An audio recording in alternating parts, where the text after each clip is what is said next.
Rudolph the Red-Nosed Reindeer joins the A-Team will not be shown at this time. In its place, we present another Christmas turkey.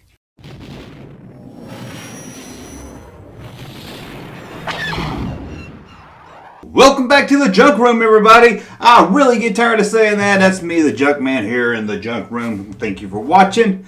Let's get this out of the way. If you want to support this channel, head over to patreon.com. Come on, support this channel. And if you don't want to support that channel that way, or you want to do both, go to StarWarsJunk.net. Buy some cool t-shirts. We even have a t-shirt that says Kenner on it. I'll put it... Oh, I'm wearing it. Ah! Oh, well. So what are we going to talk about today? Well, we're going to take you back to the 80s. Everybody loves the 80s, right? Well, one of the best things about the 80s was a show on Nickelodeon. One thing we all had growing up in the 80s was Saturday Night Live. But come on, for us younger teens, it wasn't all that funny. Especially back then in the early 80s. You know, those years without Lorne Michaels. I mean, they had some good people like Eddie Murphy, but overall, it wasn't the best of Saturday Night Live. And a lot of the jokes were aimed more for older teens or young adults. So kids like me, who was just hitting their teen years in the early 80s, couldn't really get into Saturday Night Live. And one bad thing about Saturday Night Live, it came on Saturday nights. Well, it only comes on 30 minutes on Saturdays. Then it crosses over to Sunday. So it's more Sunday Night Live. But anyway, we had our own sketch comedy show. And it didn't come on Saturday nights. It came on every damn day.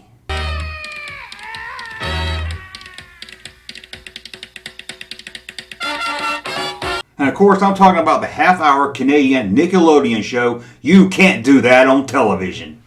What a great name for a TV show. Not exactly how they came up with that name, but I still like it. In fact, some of the stuff they did back then, you sure couldn't do it on TV today. So I guess that means they were ahead of their time. Now, as I said, this was on Nickelodeon and a kid sketch show, but this wasn't a typical kid sketch show. They really pushed the limits at times. They did some dark humor. They didn't always play it safe, especially for a TV show on a kids network like Nickelodeon. There was racist jokes, sexist jokes, fat jokes. Unlike the PC world today, everything on this show was fair game. There was even an episode about adoption that aired twice and then banned by Nickelodeon. You can kind of see where that's a touchy subject for a skit show. And I remember one of the skits on this show where the father calls back the adoption agency to come get the kid because he won't do his chores. And then the father learns that when you adopt a kid, you can't return them. And he ends the call saying, "Damn bureaucrats." I mean, that's kind of edgy for a kid show, right? There was also a whole episode about divorce that was banned in Canada. Those damn wacky Canadians can't take jokes. Now, this show was a sketch show, like I said, but a lot of times they had the same sketch over and over. Well, not the same sketch. I mean, it was different, but it had the same setup. There was the firing squad, where a kid was about to be executed by firing squad. And it would always start out with the dictator guy saying, "Ready, aim." And then the kids would yell, wait, stop the execution, stop the execution. And they would give some kind of silly excuse. I remember one of the kids was like, "Well, I never got to smoke a cigarette. I'm about to die. Can I smoke a cigarette?" And then the dictator guy agrees to give him a cigarette, but he's not old enough to smoke yet. So he gets to stand there for 2 or 3 years and gets out of the execution. A lot of times they didn't get out of the execution, and the dictator would say, "Ready, aim." And right before he said fire, it was cut off to another skit. "You are Santa Claus. And you know, seeing as you left me just a pair of socks last Christmas, amigos, ready, aim." Probably one of the most famous skits is the Barf Burgers skit. Hey, I even have a Barf Burger shirt that no one's ever bought. Come on. Wouldn't you like to have that? This is where Leslie Lau played Barf, the owner of a very run-down fast food establishment named Barf Burgers. I remember one episode where he accidentally fed the kids a good tasting burger. And they couldn't believe it. They were like, "We got a hamburger that tastes good."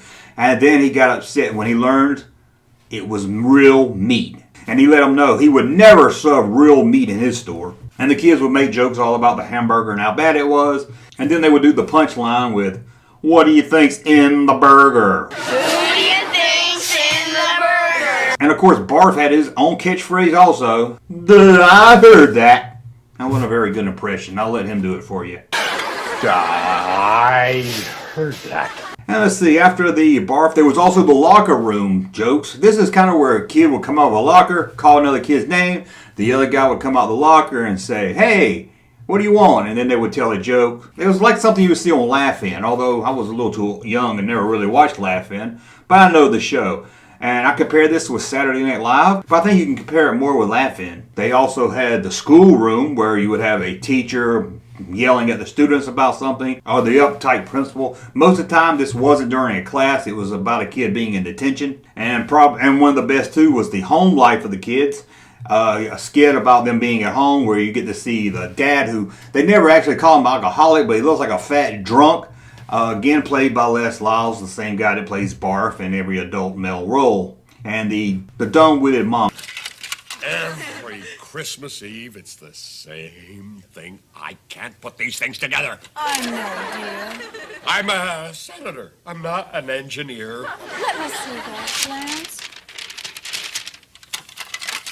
Well, maybe you're having trouble, dear, because you're using the Japanese instructions. I know. Of course you did. I just happened to like a challenge. Okay? This show was really good at capturing what kids thought of their teachers, their dictators. I guess they didn't really know any dictators. Their father, their mom. When you're at that age, that early teens, this is how you saw your parents or any authority, and that's how they captured them on this show. The show lasted all of the 80s, but to me, the golden age of this show was probably 1983 to 1985. And this is where the show finally was coming into its own, finding its footing. And it was by far the best cast. Like Saturday Night Live, the cast changed often, but the earlier seasons, they mostly stayed the same, except for a few exceptions here and there.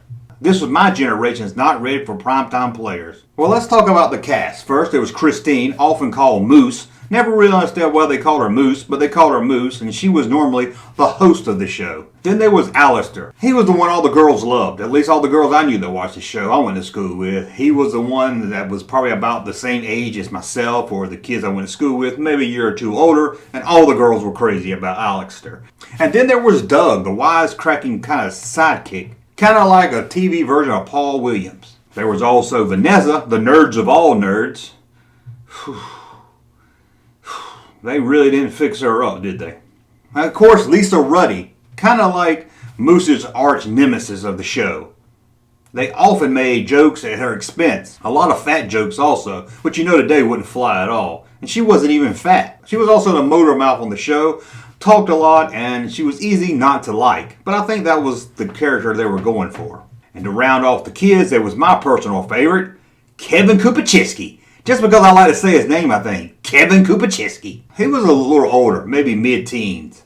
But man, he has some great wings in his hair. Now, if you didn't grow up in the 80s, maybe you don't know what I mean by having wings. But man, every kid wanted wings like that. And then there was the adult female role. Often played the mother, but anytime they needed an adult female, she was the one. Abby Hagar was her name. And then, to round out the cast, the best of all, Les Lyles, who played Barf or the adult roles when needed. And yes, before you leave in the comments below, alternative rock singer Alanis Morissette did appear in 5 episodes in 1986. She even got slimed. Alanis, you must have a good idea. I don't know.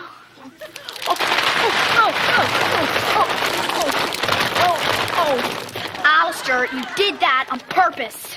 Now I will hate you. And probably the most famous thing to come out of this show was the green slime. Sometimes it was real thick and glumpy, and other times it was runny. And green slime is something Nickelodeon still uses today.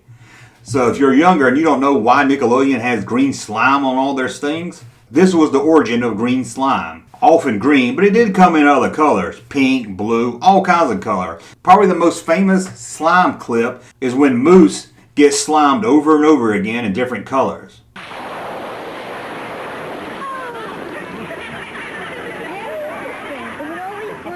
Well, yeah, it usually is, but I guess it could be red.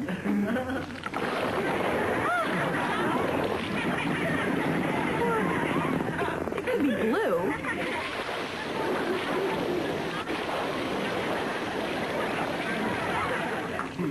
fellow. Yeah.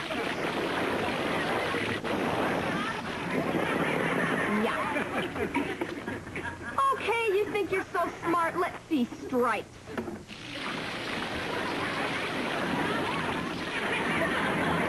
So how do one get slimed?